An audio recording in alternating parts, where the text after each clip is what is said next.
ମୋର ସବୁଠାରୁ ପ୍ରିୟ ହେଉଛି ପଖାଳ। ପଖାଳ ସାଙ୍ଗରେ ଯଦି ଏହିପରି आइटम जमी जाए ताहले खाइबार टेस्ट बढ़ी जाई थाए। तो चलନ୍ତୁ ଡେରି ନ କରି देखि नबा आजर रेसिपी। देखନ୍ତୁ ମୁଁ एठी भेंडी आलू को एमती काटी नेइची, पियाज काटी नेइची ता संगरे देखिबा को बहुत अट्रैक्टिव लागुची ना। बस एमिति काटी नेबे, कढ़े रे अल्प तेल देई दबा, सेतरे जीरा सोरिष हम फुटै नेबा प्रथमे। देखନ୍ତୁ जीरा सोरिष देई देइची, गोटे लंका को दिखंड करी भांगी की देई दबा सेतिरे। यदि आप बेसी लंका खाऊे तो आउ 4-5टा दे पारती किसी असुविधा ना। भेंडी आलू को मुझे भेंडी आलू को देकी भल के आगे गोले नेबा। देखो मुझे गोले नहीं से देदेबा स्वाद अनुसार लुण, हल्दी गुंड हाफ चामच देकी गोले नेबा। देखो मु भल की गोले नहीं घोरणी लगेदेबा। घोरणी लगे आम सीझा को छाड़ा। देखो घोरणी मु काढ़ी नहीं जस्ट हल्का सीझी गला पर मुझे गोटे गोले नेबी। देखो भल कि गोले नहीं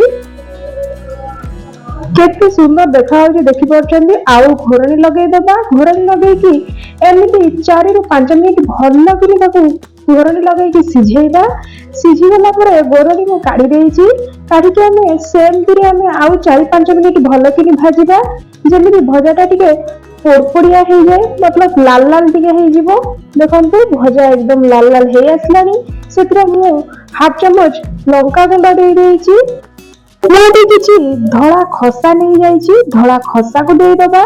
धड़ा खसा को देकी ताको भल कि आम आउरी 2-3 मिनिट भाजीबा, कारण खसार कंचा अंशटा भाजी हो जाए, खाइबा को बहुत भल लगे। देखंतु मुझे आउरी 2-3 मिनिट भल कि भाजी नेबी, जमी खसा गुड़ाक आमर भलसे भाजी हो। देखंतु 2-3 मिनिट हो गलानी, खसा आमर भाजी हो गलानी। मुझे गोटे प्लेट को काढ़ी नेबी। देखंतु मुझे गोटे प्लेट नहीं जाइए, से मु भजा गुड़ाक सब काढ़ी नेबी।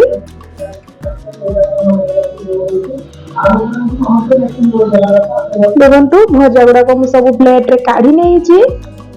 खाइबा को बहुत भल लगे भजा। खसार जो फ्लेवर गुड़िक भेंडी रे रही है बहुत भल लगे खाइबा को। आपण माने खसा दिया भेंडी भजा थरे निश्चय ट्राई करिवे, देखिबे खाइबा को बहुत भल लागिबो।